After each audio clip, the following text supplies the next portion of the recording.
Hello दोस्तों, मैं हूं सिद्धांत, कहानियां सुनाता हूं। और आज मैं आपको सुनाने जा रहा हूं ललित डंगवाल की लिखी कहानी दानवीर कर्ण।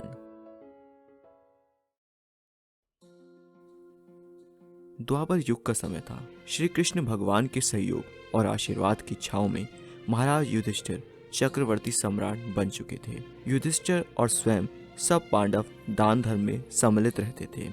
एक बार इंद्रप्रस्थ में पांडवों की सभा में श्री कृष्ण कर्ण की दानशीलता की प्रशंसा करने लगे। अर्जुन को यह अच्छा नहीं लगा। उन्होंने कहा, केशव, धर्मराज की दानशीलता में आप कहाँ कमी पाते हैं जो उनकी उपस्थिति में आप कर्ण की प्रशंसा कर रहे हैं?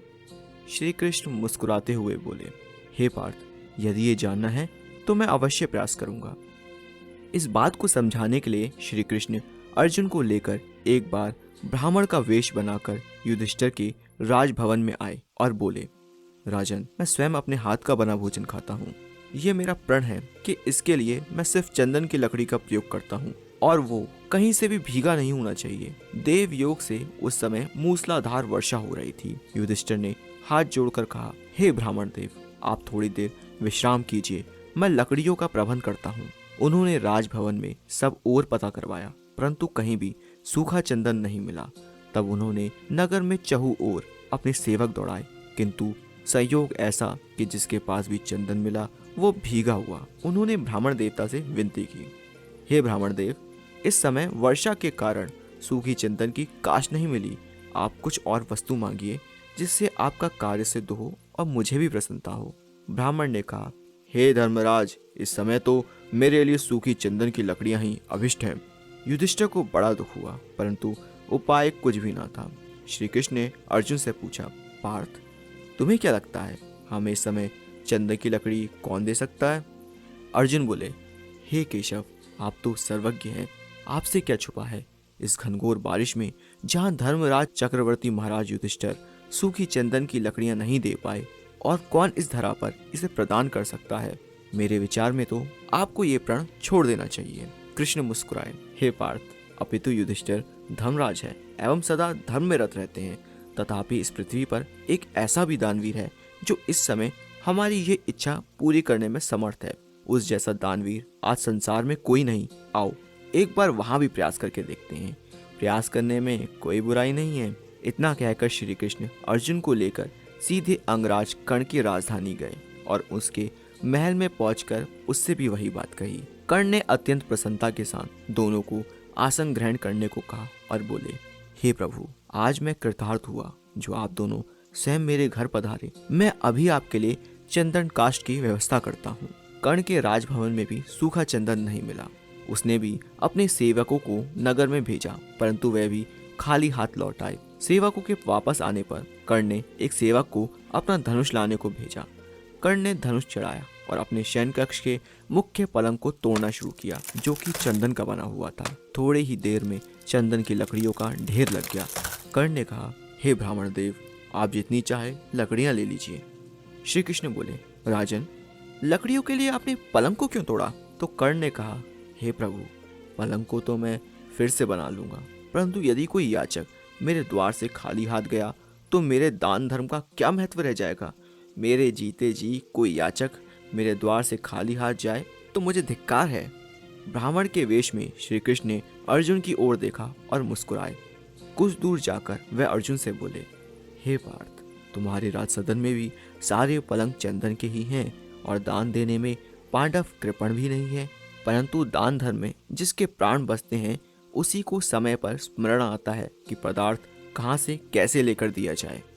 युधिष्ठिर विचार करके दान धर्म पर स्थित रहते हैं, जबकि कर्ण स्वभाव से ही उदार है, इसलिए मैंने कर्ण को बड़ा दानी कहा। इस घटना के कुछ वर्षों बाद कुरुक्षेत्र की रणभूमि में आज दानशीलता का सूर्य अस्त हो रहा है। जिस दिन कर्ण युद्ध भूमि में गिरे, सायंकाल शिविर में लौटकर श्री कृष्ण खिन्मुख बैठ गए। अच्युत, आप उदास हो, इतनी महानता क्या कर्ण में है? अर्जुन ने पूछा। चलो उस महान दानवीर के अंतिम दर्श कराएं, तुम दूर से ही देखते रहना। श्री कृष्ण उठे। उन्होंने वृद्ध ब्राह्मण का रूप बनाया। रक्त के कीचड़ से सनी, शवों से पटी, छिन्न भिन्न अस्त्र शस्त्रों से भरी युद्ध भूमि में गिद्ध सियार घूम रहे थे। ऐसी भूमि में मरणासन कर्ण पड़े थे। महादानी कर्ण, महादानी कर्ण, वृद्ध ब्राह्मण ने पुकारा। मैं यहाँ हूँ प्रभु, किसी प्रकार पीड़ा से कहराते हुए कर्ण ने कहा।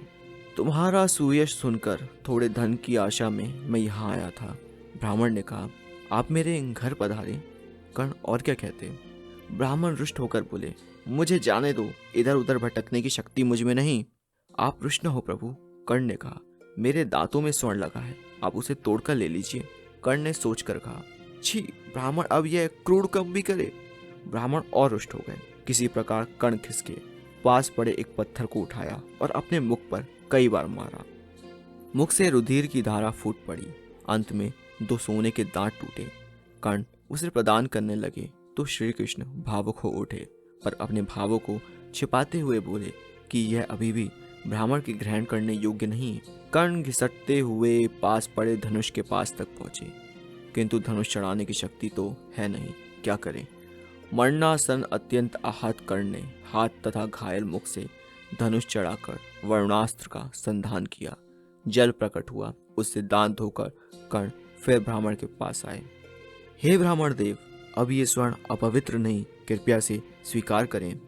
श्री कृष्ण अब और छुपे ना रह सके, प्रकट होकर बोले, कर्ण तुम धन्य हो, इस संसार में तुम्हारा सदृश दानवीर न हुआ है, न होगा। कर्ण ने श्याम सुंदर के चरणों पर सर रखकर देह त्याग दिया। आकाश में दुध भी नगाड़े बजने लगे। अर्जुन स्तब्ध दूर खड़े थे। श्री कृष्ण जब समीप आए तो वह बोले, केशव, आपका कथन सत्य है। सच में अंगराज कर्ण के समान महान दानवीर कोई नहीं।